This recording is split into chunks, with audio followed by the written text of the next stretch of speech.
¿Les parece si compartimos la palabra del Señor? Esta mañana estuvimos hablando acerca de un milagro que Dios hizo a través de uno de los apóstoles. ¿Qué apóstol era? De Pedro. ¿Y qué milagro hizo Dios a través de Pedro? ¿Recuerdan? Sanó a un paralítico que se llamaba Eneas. Muy bien. Vimos varias cosas. Vimos cómo Pedro podría haber vuelto de este viaje misionero que había hecho para ver cómo estaban todos los hermanos de Samaria, porque a través de Felipe había venido un avivamiento. Recuerdan que estuvimos hablando eso. Y en vez de regresar directamente hacia Jerusalén, decide ir a visitar a todos, aclara la Biblia, a todos los hermanos en una ciudad, por ejemplo, llamada Lida. Aprendíamos que Pedro no hace acepción de personas, no tenía su círculo dentro de la iglesia, sino que él visitaba a todos, entre ellos a un tal Eneas. La Biblia denomina a los creyentes santos, dice que fueron a visitar a todos los santos que estaban en Lida, y esa condición de santos no es por nosotros, sino por la acción que Dios hace en nosotros. Pedro visitó a Eneas y lo sanó diciendo o haciendo énfasis en que Jesucristo te sana. No soy yo, no es mi poder, no es mi presencia, es Jesucristo quien te sana, Eneas. No solamente declaró sanidad sobre este hombre, sino que le dio una orden. ¿Recuerdan cuál fue la orden? ¿Alguno se acuerda? Levántate y haz tu cama. ¿Por qué le dio esta orden? Bueno, ya hemos visto que todo milagro va acompañado siempre de un acto de obediencia, porque la obediencia es la clave a la bendición.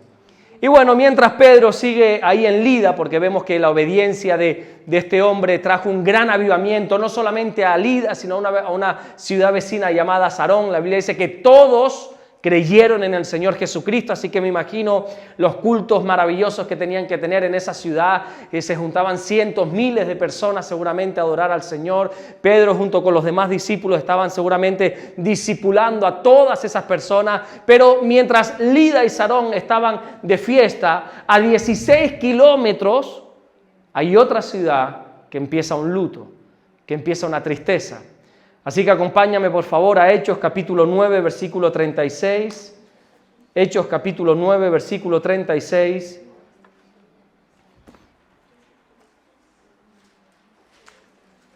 Estamos justo después del pasaje de la sanación, de la curación, como dice aquí de Eneas.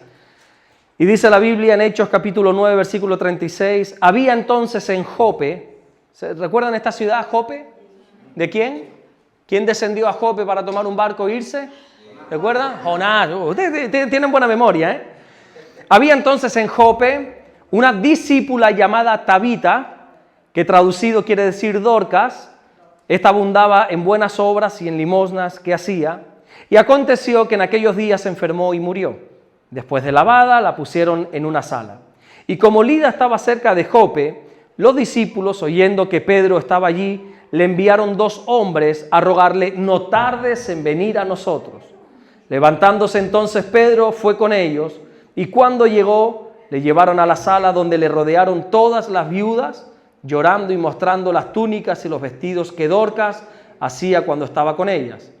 Entonces, sacando a todos, Pedro se puso de rodillas y oró. Volviéndose al cuerpo dijo: Tabita, levántate. Y ella abrió los ojos y al ver a Pedro se incorporó. Y él, dándole la mano, la levantó. Entonces, llamando a los santos y a las viudas, la presentó viva. Esto fue notorio en toda Jope y muchos creyeron en el Señor. Y aconteció que se quedó muchos días en Jope, en casa de un cierto Simón curtidor. Amén. Señor, gracias por tu palabra. Señor, oramos en el nombre de Jesucristo, que mientras tu palabra es predicada en esta tarde, en esta noche, Señor, que ocurran los prodigios, las señales, las maravillas, las sanidades, las liberaciones, todo lo que tu palabra dice y promete que puede hacer, que ocurra esta tarde en nuestras vidas. Gracias, mi Dios, por todo lo que estás haciendo y gracias por todo lo que vas a hacer en el nombre de Jesús. Y solo el que lo cree dice fuerte, amén. Amén. Les voy a pedir un favor antes de comenzar. Vamos a apagar los móviles, por favor. Yo me distraigo muy fácilmente. Si suena un mensaje, una llamada, me van a sacar de la concentración. Vamos a guardar silencio. Voy a intentar ser rápido, ser conciso, pero me gustaría que no me desconcentren, por favor. Yo necesito mucha concentración y creo que tu corazón también se lo merece, tu alma, tu espíritu se merece que prestes atención a esta porción de la palabra de Dios. Mientras una parte de la iglesia estaba experimentando algo precioso, un avivamiento.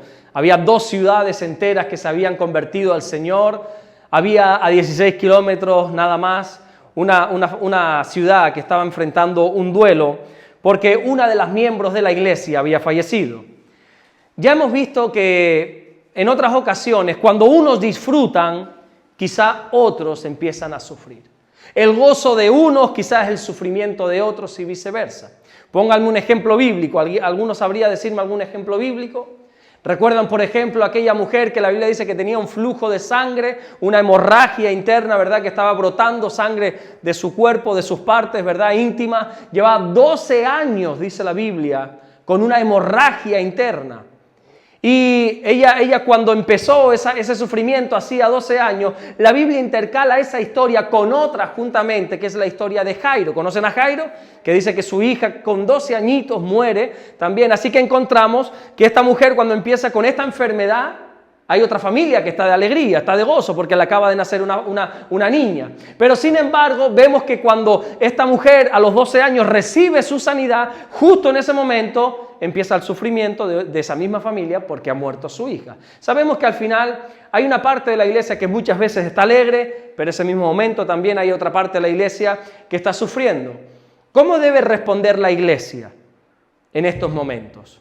¿Cómo debemos responder? La parte de la iglesia que está bien, que está en Lida y en Sarón, que está viviendo las partes alegres, los momentos felices, debemos ayudar a aquellos que están en Jope, aquellos que están sufriendo, aquellos que lo están pasando mal. ¿O no dice la Biblia en la primera carta de los Corintios, capítulo 12, versículo 26, que de manera que si algún miembro padece, ¿qué dice? Todos nos olvidamos de él y tiene que buscar la presencia del Señor en soledad y entendérselas con Dios. ¿Qué dice la Biblia? Si algún miembro padece, todos los miembros se duelen con él. Y si un miembro recibe honra, todos los miembros con él se gozan. La iglesia de Jope pidió ayuda a la iglesia de Lida. Los cristianos de la ciudad de Jope pidieron ayuda a Lida y a Pedro para que los fuera a ayudar. Fueron los discípulos de la iglesia de Jope quienes dieron avisos a Pedro. Esto nos enseña que no solamente la iglesia que está en un buen momento, los creyentes que están en un buen momento deben ayudar a los que están en un mal momento, sino que también nos enseña que aquellos que están atravesando momentos difíciles tienen que saber pedir ayuda. Muchas veces el orgullo nos impide decir lo estoy pasando mal. Muchas veces el estar, sobre todo los hombres, no sé tanto las mujeres quizás son un poco más abiertas, sobre todo entre ellas para contarse sus penas, sus cosas, sus historias, pero los hombres, ¿verdad, Domingo? Somos como más reservados, no nos gusta decir que lo estamos pasando mal. Es como que nuestro ego es afectado, como que nuestro orgullo, como que nosotros que somos los machos alfa, ¿verdad? ¿Cómo voy a decir yo que estoy mal? Bueno, aquí la Biblia dice que cuando una parte de la iglesia estaba mal, corrieron en busca de ayuda. Llamen a Pedro, por favor, que venga y esté con nosotros porque estamos pasándolo mal. Nosotros tenemos que aprender a pedir ayuda también. Hay gente que se pasa pidiendo ayuda, está siempre pidiendo ayuda y viven de las ayudas. Pero hay otros que no, que les cuesta. Y cuando enfrentamos pasajes como estos, encontramos que es de sabios pedir ayuda. Que hay una parte de la iglesia que está dispuesta a llorar contigo. Hay una parte de la iglesia que está dispuesta a que tú puedas pasar tu momento difícil acompañado y no solo. La iglesia preocupándose por la iglesia. Y dice la Biblia que había una mujer allí en Jope llamada Tabita, o Dorcas, como lo quieras decir, Tabita es en arameo, Dorcas en griego, que muere. ¿Qué dato nos da la Biblia de Dorcas? Lo acabamos de leer. ¿Alguno puede decirme qué datos da la Biblia? ¿Alguno se recuerda ahí? Léete si quiere Hechos capítulo 9, versículo 36. ¿Qué datos? Lo acabamos de leer. Que abundaban buenas obras, ¿verdad? Era buena creyente, abundaban limosnas, no es lo mismo buenas obras que limosnas. La Biblia dice abundaban buenas obras, abundaban limosnas. ¿Qué era qué? Discípula. Es la única vez en toda la Biblia que vas a encontrar esta palabra. Discípula. Siempre hablan femenino, siempre hablan en masculino. Discípulo. Cantidad de veces vas a encontrar esa palabra. Pero discípula en femenino, una sola vez, que es denominada Dorcas, Tabita. Esto nos habla de la importancia de esta creyente. Esto nos habla de que era una creyente fuerte en el Señor. La iglesia la quería mucho. No era una más, aunque no hay nadie más importante que otros, pero esta Tabita, esta Dorcas, no era una más, era una persona importante que abundaba en limosnas. Abundaba para buenas obras. Era una verdadera discípula. Pero aún con toda esa buena presentación que la Biblia da de esta mujer, aún así, la Biblia dice que le llegó una enfermedad a su vida y que murió. En el versículo 36 dice, había entonces en Jope una discípula llamada Tabita, que traducido quiere decir Dorcas. Esta abundaba en buenas obras y en limosnas que hacía, y aconteció que en aquellos días se enfermó y murió. Lo más probable, yo siempre digo que lo que la Biblia no dice usted no lo invente, pero lo más probable, por los hechos que van a pasar ahora a continuación, es que Dorcas no estaba en edad de morir. Lo más probable es que Dorcas no fuera una ancianita de 90, 100 años o lo que quiera que sea, que ya estuviese ya pronta para irse con el Señor, sino que hubiese muerto antes de tener una edad necesaria para morir. Por eso, porque si hubiera tenido la edad necesaria, si hubiera sido una anciana, bueno, pues Dorcas se murió, la enterramos y ya está, porque hay que armar todo este jaleo, porque hay que armar todo esto, de ir a avisar a Pedro, de que unos vengan, otros hagan. O sea, estos datos nos indican que seguramente Dorcas no era anciana todavía, no estaba en edad de morir. Hay un dicho, no sé si aquí en Bruselas se dice, en España, sobre todo en los funerales, se suele decir algo, dice, siempre se van los mejores. Siempre se suele decir eso, ¿verdad? Alguien dijo que si quieres halagos, muérete. Si quieres que hablen bien de ti, lo único que tienes que hacer es morirte. Cuando te mueras, si seas un bandido, siempre van a decir, ay, qué bueno, que siempre se van los mejores. Los mejores, pero sí, menos mal que el Señor lo llamó ya a este. Pero a veces parece que siempre se van los mejores. Oye, yo no sé si es cierto, pero hay un texto en la Biblia que el Señor trató conmigo desde hace 2 semanas y quiero compartírtelo. Está en Isaías capítulo 57 y versículo 1, dice, perece el justo y no hay quien piense en ello. Y los piadosos mueren y no hay quien entienda que delante de la aflicción es quitado el justo. Entrará en la paz, descansarán en sus lechos todos los que andan delante de Dios. La semana pasada, la anterior, desde el domingo, me doy de frente con este texto y me doy cuenta que el Señor quiere llamar mi atención. Yo por alguna razón he entendido que cuando el Señor me habla de cosas así, yo digo, hay muerte. Y empiezo a mirar a la gente de la iglesia y digo, a ver, ¿quién es el que tiene peor cara? Y empiezo a mirar alrededor porque el Señor por alguna razón me está hablando de la muerte. Algo sucede. Vamos. Pero fíjense, cuando me voy a la Nueva Traducción Viviente, es increíble cómo traduce esta traducción el versículo. Dice, la gente buena se muere, muchas veces los justos mueren antes de que llegue su hora, pero a nadie parece importarle el por qué. Tampoco se lo preguntan a sí mismos. Parece que nadie entiende que Dios los está protegiendo del mal que vendrá. Pues los que andan por el camino de justicia descansarán en paz cuando mueran. Muchas veces los justos mueren antes de tiempo y no nos hacemos esa pregunta. ¿Por qué esta persona ha muerto si no era su momento? Bueno, puede ser, no estoy diciendo que sea, puede ser. Hay una esperanza en este versículo que dice que Dios se lo está llevando para evitarle sufrimiento. Qué esperanza tan bonita, ¿verdad? Para una madre que ha perdido una hija, para una persona que ha perdido un ser querido antes de tiempo. Qué esperanza tan bonita agarrarse a este versículo y decir, el Señor se lo ha llevado para cubrirle, para guardarle del sufrimiento que viene. Creo que no hay cosa más dolorosa que enterrar a una persona que todavía no estaba en tiempo de morir. Pero aún así entendemos con versículos como estos que Dios está al control de todo. Siempre Dios está al control. Hay cosas que no entendemos, hay cosas que no nos gustan, que no compartimos incluso, pero a la larga nos queda solamente decir Dios tiene el control de todo. Mientras unos aceptaron la realidad, otros actuaron para cambiarla. La Biblia dice en el versículo 37 de Hechos capítulo 9, y aconteció que en aquellos días se enfermó y murió. Después de lavada, la pusieron en una sala y como Lida estaba cerca de Jope, unos 16 kilómetros, los discípulos, oyendo que Pedro estaba allí, le enviaron 2 hombres a rogarle, no tardes en venir a nosotros. Mira, mientras otros estaban velando a Dorcas, miren esto qué hermoso, mientras otros habían lavado el cuerpo de Dorcas, habían aceptado esta situación, la Biblia dice que otros corrieron 16 kilómetros a encontrarse con Pedro para decir, no tardes en venir. No te estoy invitando a que vengas a predicar a un funeral, sino que te estoy invitando a que vengas a hacer un milagro. Hay parte de la iglesia que acepta las circunstancias como le vienen, lavan las circunstancias difíciles, entierran las circunstancias difíciles, y hay otros que luchamos para cambiar la realidad. Encontramos que hay parte de la Biblia, parte de la iglesia que acepta lo que viene. Bueno, si esto es lo que me toca vivir. Bueno, pues si esto es lo que Dios quiere. No, a lo mejor no es lo que Dios quiere. Es lo que la vida te está presentando, pero tienes que luchar por un milagro. Tienes que correr, tienes que caminar, tienes que ir en busca de un milagro, como hicieron estos dos personajes para ir a buscar a Pedro.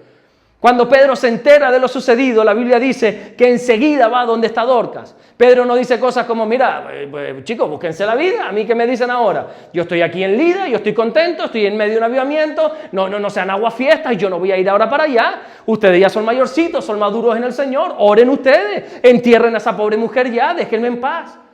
En ningún caso Pedro hace eso, sino que la Biblia dice en el versículo 39, levantándose entonces Pedro, fue con ellos.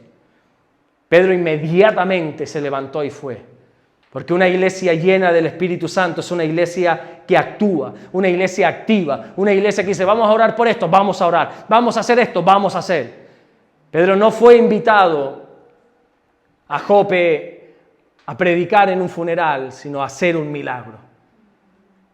¿Sabes qué aprendo yo de la iglesia primitiva? ¿Sabes qué aprendo yo de esta iglesia que Dios fundó? Que era una iglesia sin celos y sin envidias.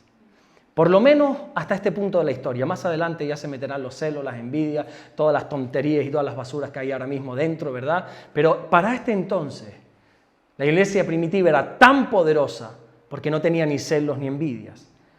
El milagro de Eneas, recuerda que antes te hablé de Eneas, fue tan notorio que toda la gente se convirtió en Lida, toda la gente se convirtió en Sarón, incluso hasta Jope llegó esa noticia.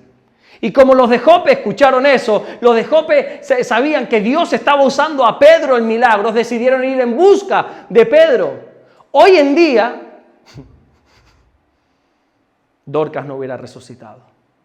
¿Por qué no hubiera resucitado? Porque los de Jope hubieran dicho, no avises a Pedro. No, nosotros aquí tenemos hombres de Dios también que oren. Nosotros aquí, por la envidia. No sé por qué no soportamos que Dios use a otra persona. No sé por qué a nosotros nos corroe que Dios esté levantando a otra persona. No sé por qué sentimos celos, envidias cuando vemos un ministerio que Dios empieza a levantar. En vez de decir, gloria a Dios que Dios está usando a Pedro, decimos, algo estará haciendo Pedro. Algo tiene ese hombre. No, aquí no se ve, a lo mejor estoy hablando y aquí en Bruselas no pasa. Eso en Canarias. Eso. Algo está haciendo Manolo. Ahí lo tienen crucificado allí. Todos, en crucificado. La iglesia primitiva sabía reconocer los dones, sabía reconocer los talentos de las personas. No había celos. Por eso la Biblia puede presentar una buena presentación de Dorcas. Ella era buena, ella abundaba en buenas obras, abundaba en limosna. Fíjate, era buena discípula. Y luego cuando hablan de Pedro, no, llámalo porque él, Dios lo está usando en milagro. Ellos sabían reconocer los dones. Mira, no hay nada más hermoso que entre nosotros sepamos reconocer los talentos que Dios nos ha dado. No hay nada más hermoso que decir, oye, gloria a Dios que Dios usa en la alabanza domingo. ¿Por qué tengo que intentar destacar yo en algo que primero Dios no me ha dado el don de cantar, ni de ministrar con música, ni nada? Si tenemos aquí a Domingo, tenemos aquí a Humberto, tenemos aquí a buenos músicos. Pero hoy en día todos queremos el protagonismo. Qué lindo es ver cómo unas personas destacan las virtudes de otros dentro de la iglesia. La iglesia reconocía la gran labor de Dorcas. La iglesia reconocía cómo Dios estaba usando a Pedro en los milagros. La Biblia dice en la primera carta de los Tesalonicenses, capítulo 5, versículo 12, os rogamos, hermanos, os ruego, dice Pablo, por favor te pido, dice Pablo, que reconozcas a los que trabajan entre vosotros, que reconozcas a los que os presiden en el Señor y os amonestan, y que los tengáis en mucha estima y amor por causa de su obra. Y termina el versículo diciendo, tened paz entre vosotros. Os ruego que os reconozcáis los unos a los otros para así tener paz, dice Pablo. Cuando nosotros sabemos reconocer los dones, los talentos que entre nosotros hay, la iglesia puede tener paz. Muchas veces la falta de paz entre los hermanos, entre las iglesias, es porque no nos queremos reconocer los unos a los otros. Nos tenemos celos, nos tenemos envidia, porque no estamos dispuestos, que Dios está usando más a él que a mí. No estoy dispuesto a reconocer que Dios está levantando más a ella que a mí. Yo, por ejemplo, siempre, bueno, lo he tenido claro porque no me ha quedado otra más remedio que tener claro esto. Por ejemplo, Dios usa muchísimo más a mi mujer que a mí en el tema cuando vamos a orar, cuando vamos a ministrar. Yo sé que en ese momento yo me tengo que echar a un lado para que Dios pueda usar a mi mujer en ese área. Pero eso a mí, gracias a Dios, nunca me ha dado celo. Yo no me voy a poner aquí, ay Dios, ¿y por qué a mi mujer la usas así? A mí no, bueno, porque a ti te uso en otra cosa o a ti no te quiero usar. Y punto pelota. El Señor a través de mi mujer puede conseguir lo que yo no puedo conseguir en años con un tiempito de oración, con un tiempito de ministración. Ella tiene algo que yo no tengo o que yo no me dejo usar, no lo sé, no me digas cómo es, pero gracias a Dios yo lo reconozco y hay que reconocer eso. Tú imagínate que yo quisiera tener solo el protagonismo. No, Damaris, tú te callas, yo predico, yo ministro, yo hago, yo toco, No, reconózcanse los unos a los otros. Dice el versículo 39 que levantándose entonces Pedro fue con ellos y cuando llegó la llevaron a la sala donde le rodearon todas las viudas llorando y mostrando las túnicas y los vestidos que Dorcas hacía cuando estaba con ellas. Cuando Pedro llega al lugar, se encuentra con cantidad de viudas llorando que lo que hacían era mostrarle las túnicas, mostrarle todo lo que Dorcas, aquella mujer que ha fallecido, le estaban mostrando todas sus buenas obras, todas las túnicas, todas las mantas, todo lo que ella hacía, todos los vestidos, porque a Dorcas se le estaba recordando por sus buenas obras. ¿Cómo crees que se te recordará a ti el día que te toque partir de aquí? Aparte de las buenas palabras que se dirán en tu funeral, lógicamente, sí, siempre se van los mejores. Sí, y te lloraremos 1, 2, 3 días. Pero dentro de un año, ¿cómo se te recordará a ti? ¿Qué túnicas se pueden sacar y mostrar de ti? ¿Qué buenas obras? ¿Hay buenas obras? Qué triste es pasar por esta vida sin pena ni gloria, ¿verdad? Que no haya ni una túnica que mostrar nuestra. Que muramos y que lo único que sea unas lágrimas en el funeral y ya. ¿Qué túnicas se pueden mostrar de ti? ¿Qué fue lo primero que hizo Pedro cuando llegó al lugar? Pedro llega, dice que lo rodean todas las viudas, todas las personas. Mira lo que hacía Dorcas, era buena gente porque nos hacía vestido, nos hacía túnica. ¿Y qué hace Pedro? Antes hace algo, Domingo. Antes de ponerse de rodillas hace algo. ¿Alguien que me lo pueda decir? ¿Están pendientes ustedes de la lectura? ¿Sí? ¿Qué hace? Hechos capítulo 9, versículo 40 dice, entonces sacando a todos, Pedro se puso de rodillas y oró. Pedro llega a una casa que está de luto, a un lugar donde hay un montón de gente llorando porque se ha perdido una miembro importante de la iglesia, donde un montón de gente le está mostrando túnicas, mantas, vestidos, diciendo, Dorcas era buena gente, y Pedro, en vez de, quizá, pienso yo, de sentir compasión, lo que dice es, todo fuera, márchense de aquí. Imagínense, una casa de luto y llega Pedro, y lo que dice es, márchense de aquí, todos fuera. ¿Le suena de algo esta historia? ¿De qué? No, tiene connotaciones, está bien, pero tiene connotaciones diferentes. Antes te hablé de una muchachita que falleció, ¿de la hija de quién? De Jairo. También precisamente le van a buscar a Jesús para decirle, ven, corre, ven, vamos a mi casa.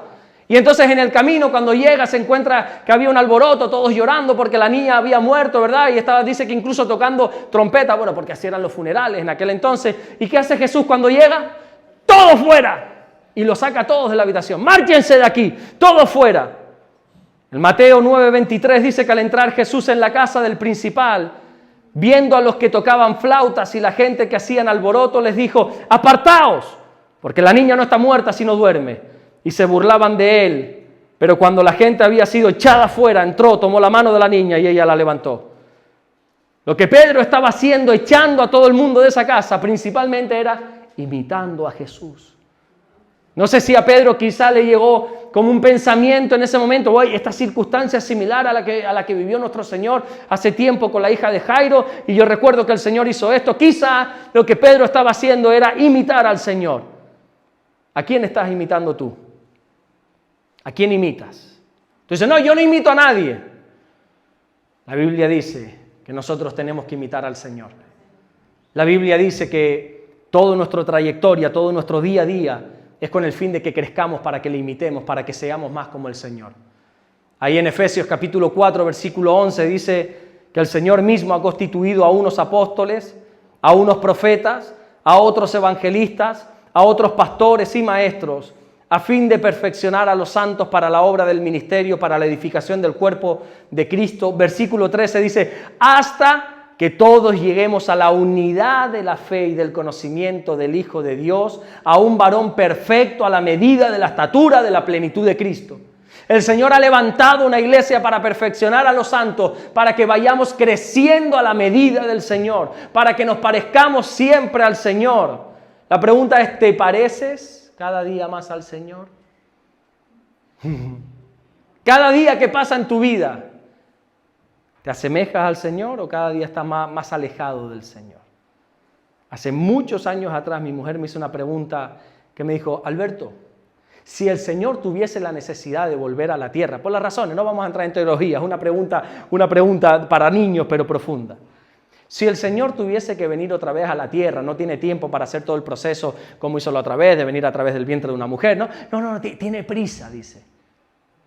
Y por alguna razón te escoge a ti, con esta edad. Y el Señor viene y habita dentro de ti, pero empieza a actuar como Él es, usando tu cuerpo. ¿Alguien notaría la diferencia? Digo, un montón de gente. Dice, entonces hay que cambiar cosas. Si el Señor viniese en este día y tuviese que ocupar tu cuerpo y empezase a vivir en esta tierra, ¿la gente notaría la diferencia? Si es que sí, es que entonces hay que cambiar cosas.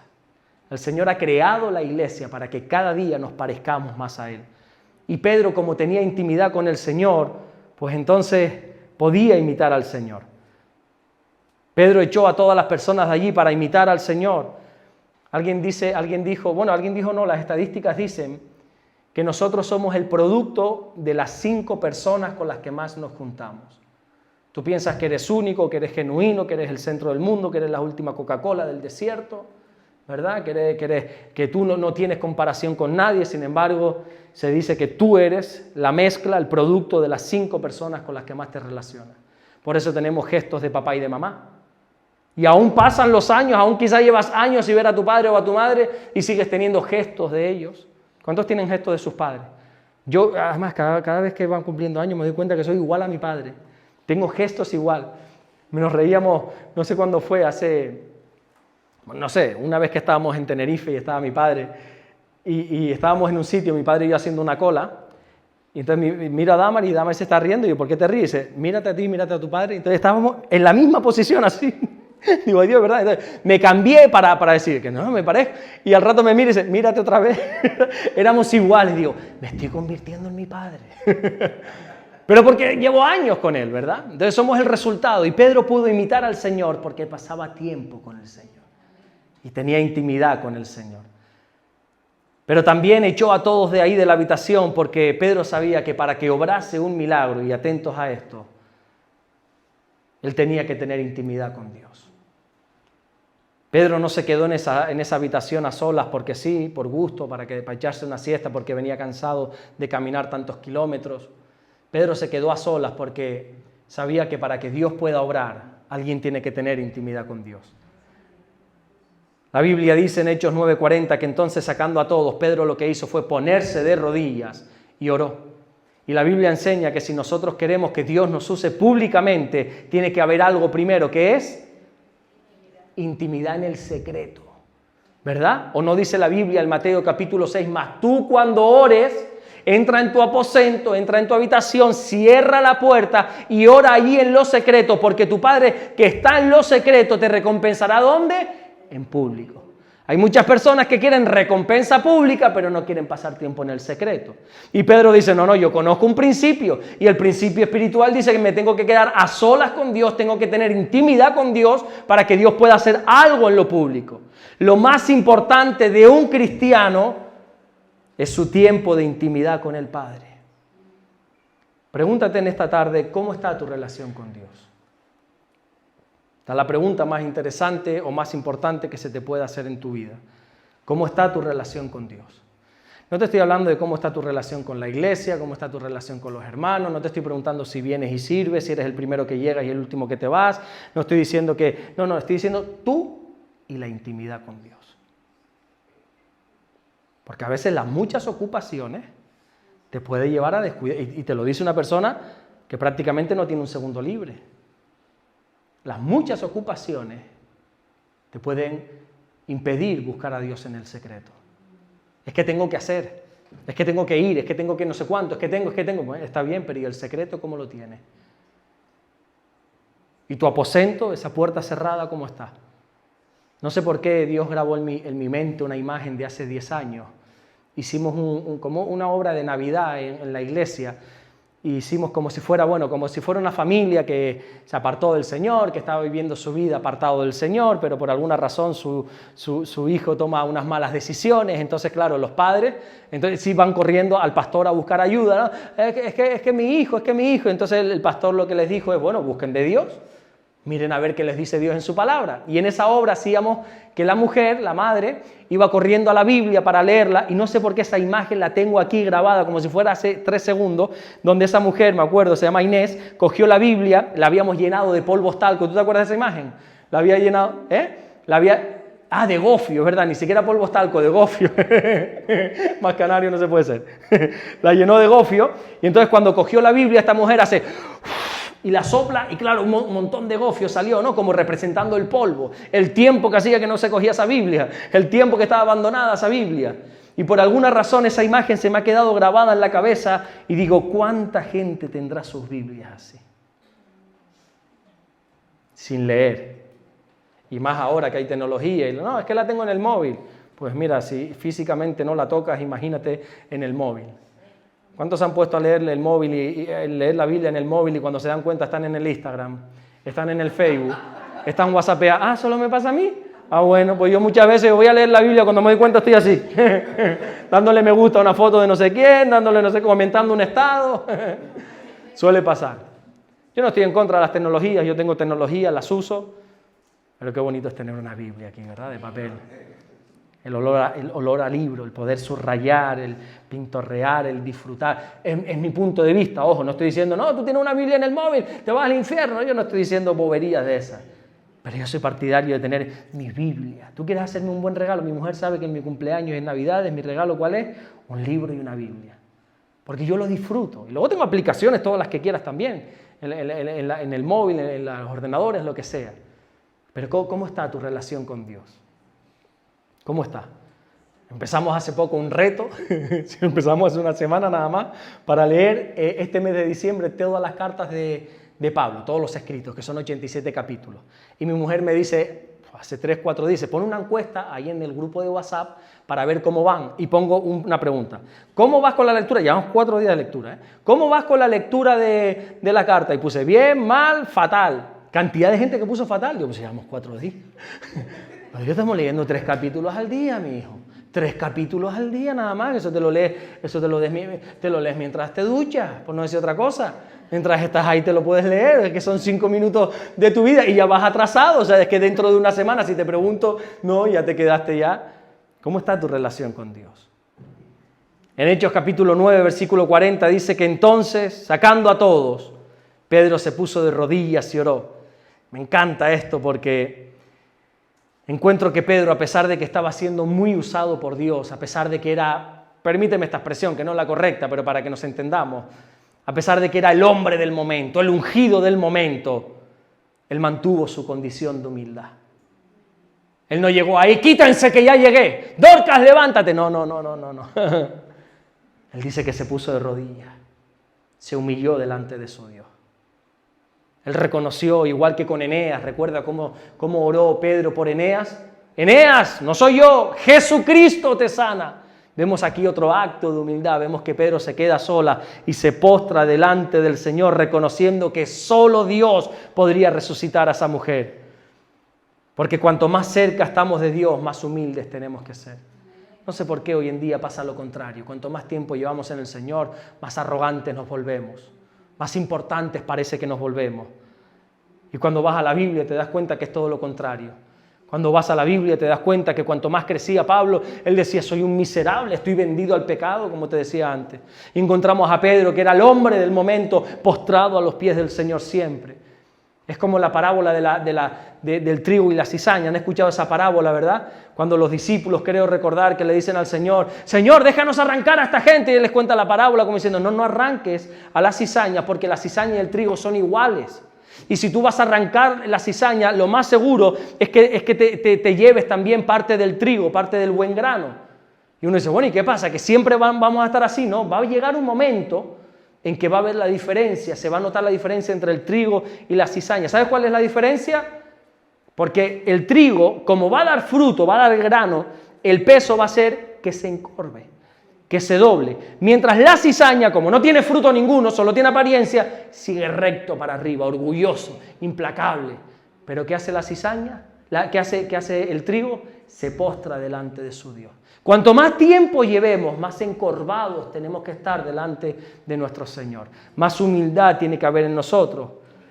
Así que la Biblia dice cómo Pedro oró al Padre, acto seguido, la Biblia dice que la que estaba muerta había resucitado.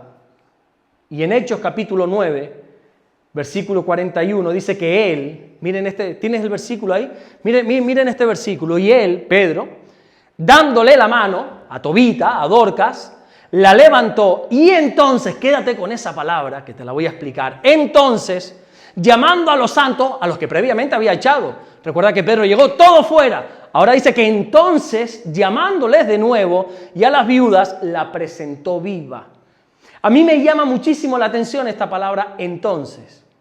Porque recordemos que Pedro había sacado a todos de la habitación para obrar el milagro y una vez ocurre, entonces y solo entonces es que la presenta viva delante de los demás. Sin duda alguna la intención de Pedro está claro que fue, quedarse a solas con Dios para clamar por Dorcas. Pero esta es una opinión mía personal. No busques un texto bíblico para esto ahora. Sé que no has venido a escuchar opiniones personales, lo sé, pero quiero decirte esto nada más. No busques versículos que digan esto porque no lo hay, es una opinión mía. Es como cuando Pablo dice, ahora hablo yo. Bueno, pues ahora me toca a mí hablar. Creo que Pedro hizo esto también para guardar un poco el testimonio de Dorcas. Yo estoy totalmente en contra de esos vídeos que se suben, por ejemplo, a las redes cuando hay una liberación, cuando hay una sanidad, hay una persona revolcándose en el suelo y hay, no sé, y esto, y se publica y yo digo, ¿y dónde queda el respeto a esa persona? El otro día estaba viendo un vídeo que no estoy diciendo ni que esté bien ni que esté mal, es mi opinión, no tienes por qué compartirla, no tienes por qué estar de acuerdo. Donde un hombre, que Dios lo usa, pues estaba diciendo, levantó a una muchacha en pleno culto y le dijo, tú porque estás practicando la prostitución, Dios te va a levantar, Dios no sé qué, y maravilloso. ¿Y qué necesidad hay de exhibir a esta mujer así públicamente? Qué vergüenza, ¿no? Otra que fue a orar por ella y se cayó al suelo y empieza a dar vueltas y se le ve absolutamente todo. Y claro, ahí va Lugier corriendo y le pone una mantita por arriba, sí, pero es que se acaba de manifestar aquí públicamente, acaba de suceder cosas y vamos a guardar el testimonio de la gente, hombre. Vamos ahí, entonces cuando Dios haga la obra, entonces la presentamos viva delante de la gente. Yo creo en el testimonio de las personas. Yo creo en que hay que guardar una compostura. Yo creo en que hay cosas que no se tienen que decir. ¿Por qué? Porque en la iglesia habemos mucha gente buena, pero también hay otros que van a decir, esa prostituta, yo no vengo más aquí. O van a empezar a chanchullar, o van a empezar a decir, mira, que él se está manifestando, se tiene demonio, o cosas semejantes. Yo creo que uno tiene que guardar la intimidad y el respeto por las personas, porque por desgracia muchas veces el poder de Dios se ha convertido, perdóname lo que te voy a decir, en un verdadero circo. Gente que va a los cultos ya simplemente a grabar, a ver qué pasa. Y hemos convertido algo tan maravilloso, tan hermoso, tan precioso y tan poderoso como el poder de Dios en un circo. Hemos convertido cosas tan preciosas como una liberación, tan preciosas como una sanidad, tan preciosas como una administración en un circo. Yo soy el primero que me gusta subir cosas a las redes, pero tú has visto que la alabanza, una administración en cuanto acaba la palabra, yo apago, porque ¿y si Dios quiere hacer algo maravilloso? ¿Por qué la gente tiene que saber lo que Dios está haciendo contigo? Vamos a guardar una intimidad de la iglesia. Yo creo que el poder de Dios no es ningún espectáculo, no es ningún circo. Tenemos que respetar a las personas. Vuelvo y repito, es una opinión personal. Y en Hechos capítulo 9, versículo 42 dice que esto fue notorio en toda Jope y muchos creyeron en el Señor, y aconteció que se quedó muchos días en Jope, en casa de un cierto Simón el curtidor. Ya con esto voy a terminar ahora. Mientras que el milagro de Eneas, cuando se hizo notorio, dice la Biblia que se convirtió toda la ciudad, toda Lida, toda Sarón, se convirtió toda la ciudad. Sin embargo, encontramos que aquí en Jope fueron muchos los que se convirtieron. Bueno, no fueron todos, pero fueron muchos. Gloria a Dios que el milagro trajo a mucha gente. Maravilloso. Está muy bien que la gente crea por milagros. Está muy bien que la gente acepte al Señor porque vieron un milagro. Pero yo creo que una verdadera conversión va más allá. Una verdadera conversión a Dios es cuando tienes un encuentro con Jesús. La gente que cree en Jesús por los milagros que ven, dejarán de creer en Jesús cuando no ocurran los milagros. Y está bien, los milagros pueden motivarnos, pueden alentarnos, pueden empujarnos, pueden emocionarnos, está bien, pero entendamos que de milagros no se vive. Cuando ocurre un milagro hay gente emocionada, las emociones, ¿verdad? ¡Ah, gloria! Y llora, oh, el Señor la tocó. No, está emocionado, simplemente está emocionada. O el Señor la tocó, vete tú a saber. Pero nosotros tenemos que entender que cuando ocurren milagros, la iglesia tiene que saber trabajar. Y los milagros los usamos de puente, para llevar a la gente a un encuentro con el Señor. En los años 70, yo no lo viví, 80, 90, antiguamente lo que había era mucha campaña evangelística, ¿verdad? Sobre todo en países como el tuyo, Dios mío, esas campañas que hacía, por ejemplo, Gigi Ávila, que hacía el gran Billy Graham también en países más bien americanos que latinos. Campañas donde a lo mejor una persona llenaba un estadio de gente y a la hora del llamado de salvación, pues ahí se entregaban miles de personas. Bueno, pero ¿y cuánta de esa gente queda hoy en día? Claro, la gente se convertía al Señor porque veía el milagro y se emocionaban. Pero si después la iglesia no hacía el trabajo de trabajar con esas personas, de discipular, ahí no ocurría nada. Y la Biblia da un dato que quizás es innecesario para algunos, pero que es muy importante e interesante para otros. No te vayas, Humberto, porque ya vamos a tocar. Ya se me fue ya. La Biblia da un dato que tú dices, bueno, un dato que no entiendo por qué está ahí, pero es muy importante que entiendas esto. El último versículo dice que aconteció, el versículo 43. Léelo si tienes tu Biblia ahí. Aconteció que se quedó muchos días en Jope, en casa de un cierto Simón curtidor. ¿Por qué dice la Biblia esto? Van a aprender algo tan hermoso. ¿Por qué dice la Biblia que Pedro se quedó en casa de un cierto hombre llamado Simón y aparte dice que era curtidor? Porque imagínate quitar ese dato de que era curtidor. No cambia nada el mensaje.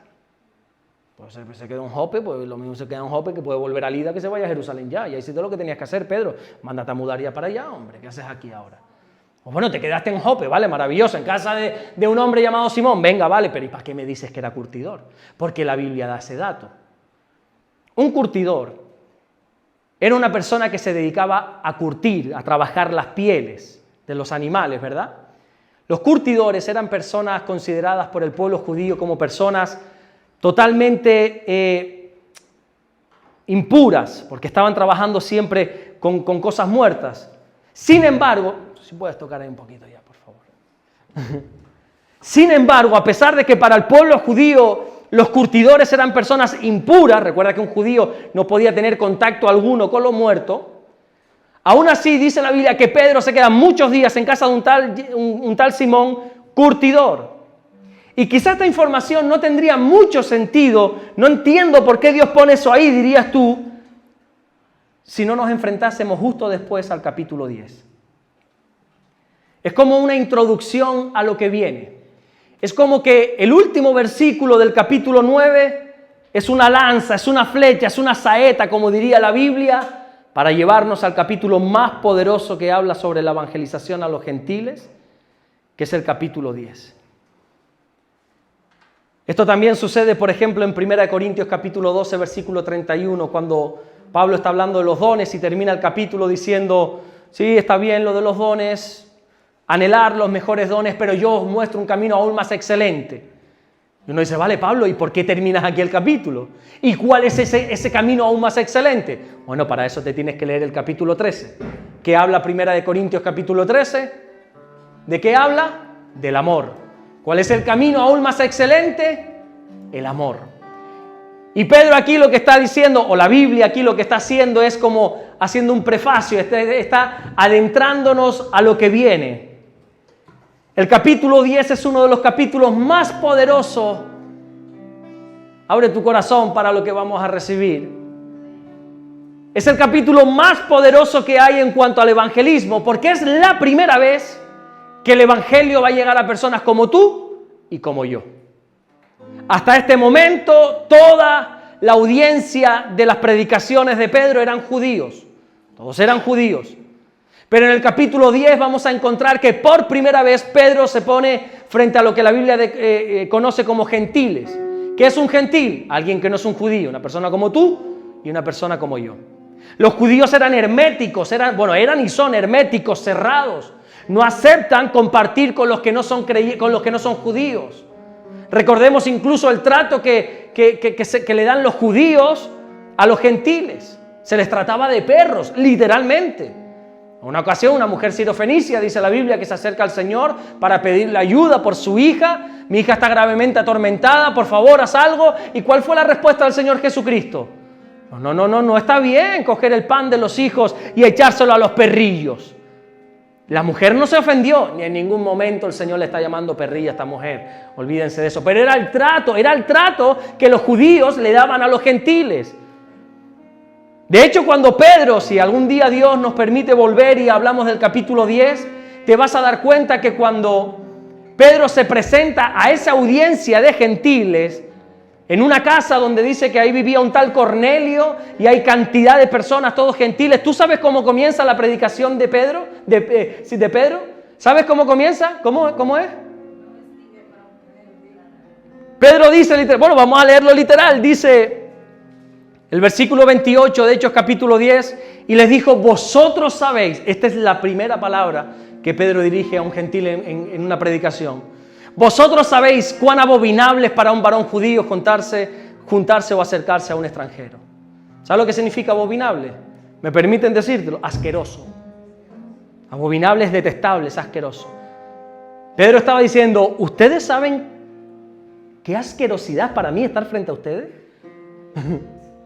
¿Tú te imaginas que yo llegue aquí y ustedes han venido con todo su corazón, con toda su idea de recibir algo de Dios y que el predicador diga, ¿ustedes saben lo lamentable que es para mí estar frente a ustedes? Lo repugnante que es para mí hablarle a gente como ustedes. Porque era el concepto del judío con el gentil, era repugnante, era algo malísimo. Y entonces con la estadía de Pedro en casa del curtidor, de este hombre que era impuro, ya Dios estaba preparando el corazón de Pedro. Ya estaba diciendo, mira, quédate aquí.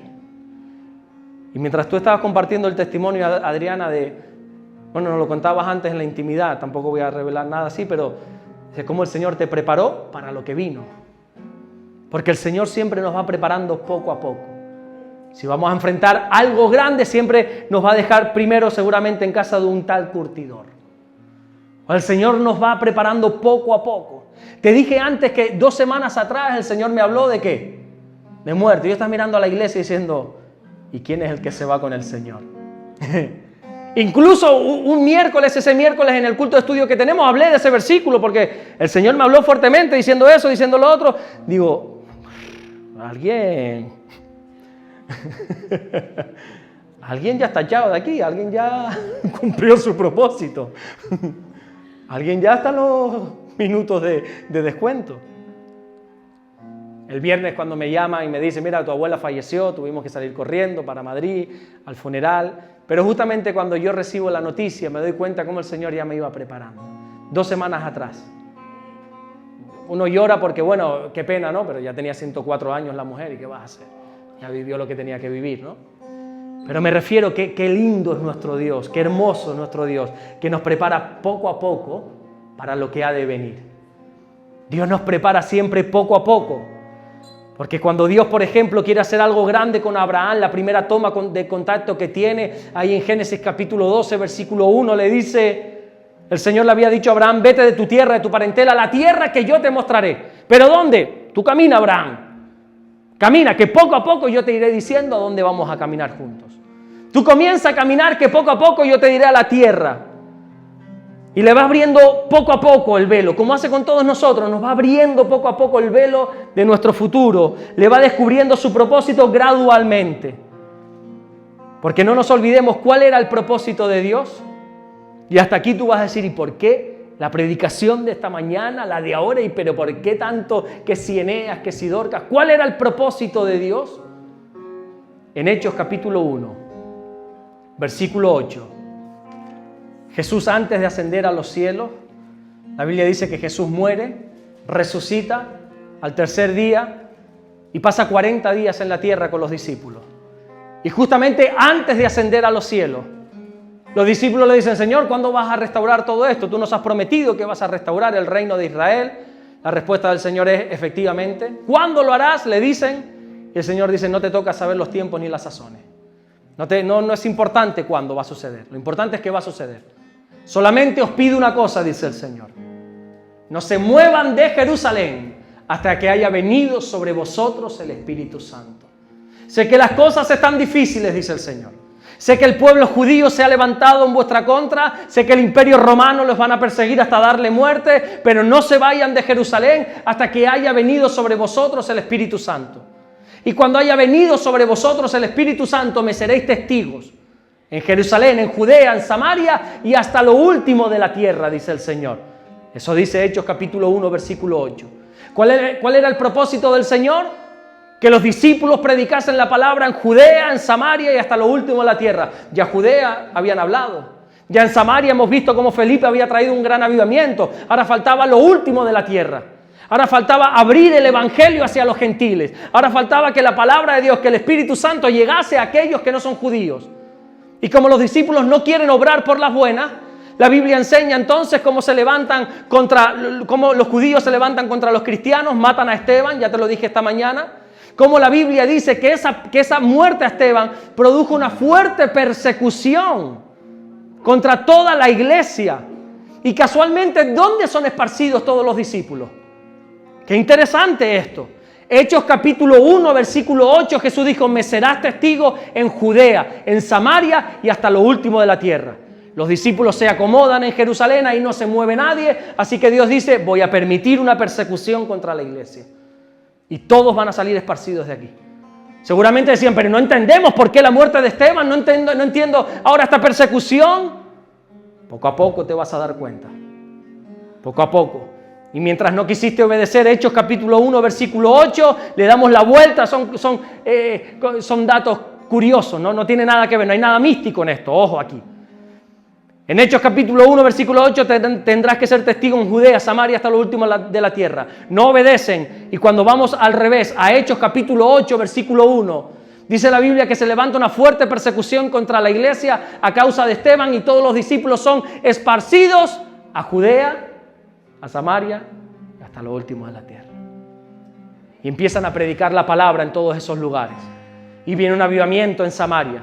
No quisieron obedecer por las buenas, lo están haciendo por las malas. No entienden por qué está pasando esto y el Señor dice, tranquilos que lo van a entender. No entienden por qué ahora tiene que morir una tal Dorcas, no entienden eso. No entienden por qué Eneas está paralítico, no entienden nada. Pedro llega ahí, ahora no entiendo por qué tengo que quedarme en casa de una persona impura como lo es Simón el curtidor. Y de repente se da cuenta que está frente a una audiencia gentil, que es lo que se conoce como lo último de la tierra. Para un judío lo último son los gentiles. ¿Te das cuenta cómo el Señor nos va llevando poco a poco a nuestro propósito? Y hay cosas que no entendemos, hay cosas que no son agradables, hay cosas que no compartimos, hay circunstancias en nuestra vida, hay desiertos que atravesamos que no entendemos, que Dios mío de mi vida, ¿por qué me haces pasar esto? Es para llevarte a tu propósito. Es para que al final, yo ya lo dije, Hechos capítulo 1, versículo 8, vas a ser testigo en toda la tierra. ¿Dónde acabó Pedro? Siendo testigo frente a toda la tierra, frente a los gentiles. Dime si no cómo llegó José a su propósito. Dios le mostró a través de un sueño a José que todos sus hermanos se iban a postrar. ¿Recuerdas ese sueño? Es que todos ustedes, claro, él pensaba que un día se iba a levantar cómodamente en su casa con su túnica de colores y todos los hermanos se postrarían. De eso nada.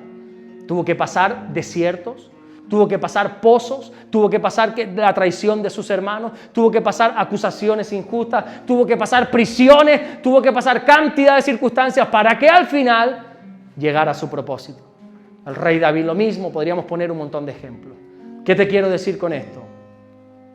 Que todo lo que nos pasa en nuestra vida, Dios está al frente, Dios tiene control. A veces Dios nos hace atravesar por desiertos, pero esos desiertos, aunque parezcan eternos, son temporales. El desierto no es un lugar donde vivir, el desierto es un lugar donde transitar simplemente. ¿Qué hay que hacer en los momentos difíciles, en los momentos desiertos? Llorar. La Biblia dice que todo tiene un tiempo, todo bajo el sol tiene su hora. Y hay tiempo de llorar. ¿Qué hay que hacer en un momento de duelo, por ejemplo?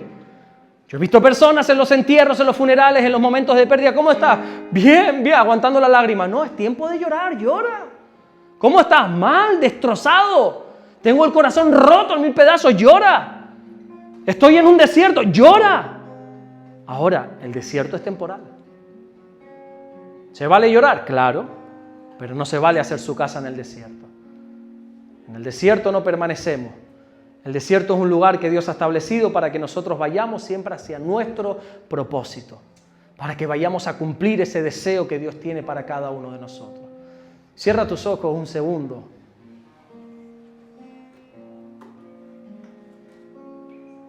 Quizá hay personas que están atravesando momentos difíciles, momentos tan complicados que se están planteando tantas cosas. En los momentos de dificultad, en los momentos difíciles vienen muchas preguntas a nuestra cabeza, incluso como le pasó a Marta, la hermana de Lázaro, que cuando vio al Señor le dijo, si hubieras estado aquí, mi hermano no hubiese muerto. Hay veces que en los momentos difíciles pensamos que el Señor no está con nosotros. Pensamos que el Señor nos ha abandonado. Pensamos como Marta, si hubieses estado aquí no hubiese sucedido esto. Todo esto ha pasado porque Dios me ha abandonado. ¿Qué sé yo lo que en momentos difíciles podemos pensar? Y nos juzgamos a nosotros, empezamos incluso a cuestionar las cosas de Dios. Incluso hay personas que se acercan a nosotros como la mujer de Job y le dijo, pero ¿hasta cuándo vas a retener tu integridad? Maldice a Dios y muérete. Muchas veces el enemigo usa personas a nuestro alrededor para que se acerquen y te digan, pero todavía sigues creyendo en ese Dios que mira cómo te tiene. ¿Todavía sigues creyendo en Dios que mira lo que te está haciendo pasar? Gracias que Job tenía sabiduría de Dios. Le dijo, mira, amada mía, como una fatua acabas de hablar, como una necia. ¿Qué pasa? ¿Que solo vamos a recibir lo bueno de Dios y no lo malo? Hay un versículo en la Biblia, en Jeremías, que dice, sea bueno o sea malo, a la voz de nuestro Dios obedeceremos para que nos vaya bien. Sea bueno o sea malo, no importa. Si estamos en Lida de fiesta, en un avivamiento, o estamos en Jope, en un funeral. Sea bueno o sea malo, siempre te obedeceremos, Señor, para que nos vaya bien. La Biblia nos enseña cómo el Señor está deseoso que su pueblo se acerque a Él. Venid a mí, dice el Señor, todos los trabajados, todos los cargados, yo quiero hacerles descansar. Esas personas afligidas, esas personas que tienen dudas. He intentado que a través de la palabra de Dios podamos entender que Dios tiene el control de todo, que aún en los peores momentos Dios ha estado contigo, que aún en momentos que no entiendes, que son abominables como para quizá Pedro estar frente a gentiles, que son repugnantes, momentos difíciles que nunca te imaginaste vivir, el Señor está ahí contigo. Y ese es el camino que Él ha trazado para que llegues a ese propósito. Hay muchas cosas, dice la Biblia, si no me equivoco, en 1 Corintios capítulo 13 al final. Hay muchas cosas que nosotros no entendemos, que ahora vemos oscuramente, como por un espejo, oscuramente, pero llegará el día que todo lo vamos a conocer como fue conocido, que lo vamos a entender todo, y en ese momento, cuando estemos frente a Dios en el cielo, vamos a darle gloria y honra, porque vamos a entender que Dios todo lo ha hecho bien. No entendemos los pasos que nos hace seguir, no entendemos los caminos. Él mismo dijo que este camino es incómodo, que este camino es la puerta estrecha, este camino, el Señor lo dijo, que es solo para valientes, no es para cobardes. Pero lo que sí nos prometió el Señor es que Él nunca nos abandonaría. Él iba a estar con nosotros todos los días de nuestra vida hasta el fin. En esos malos momentos, quizá cuando todos te han dejado de lado, es el Señor quien está contigo. Es el Señor.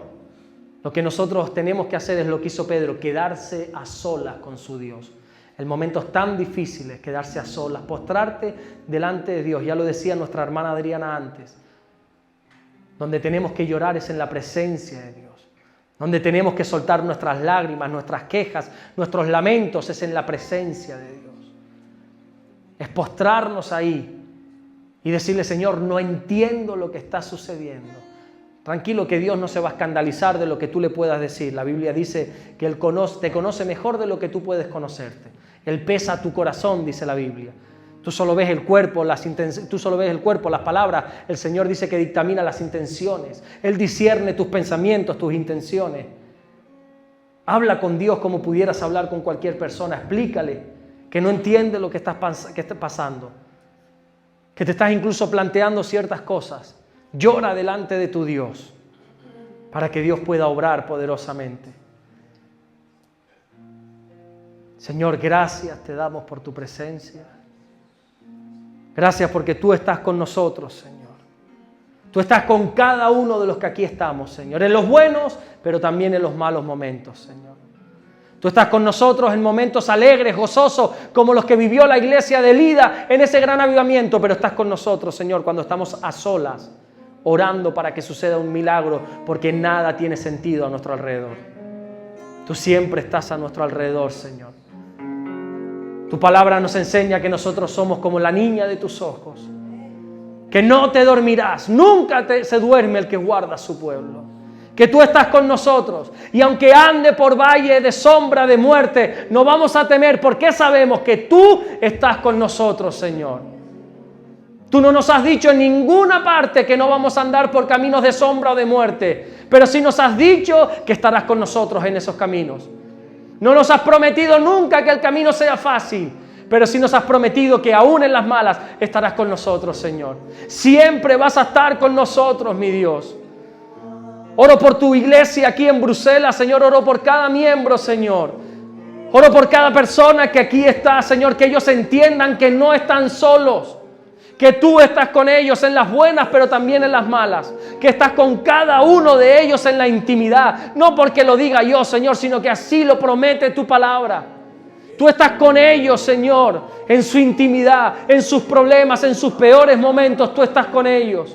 Tú estás con cada uno de nosotros. Por eso te bendecimos y te adoramos en esta noche, Señor. Te invito a que te pongas de pie y que comencemos todos a adorarle, a bendecir a nuestro Dios.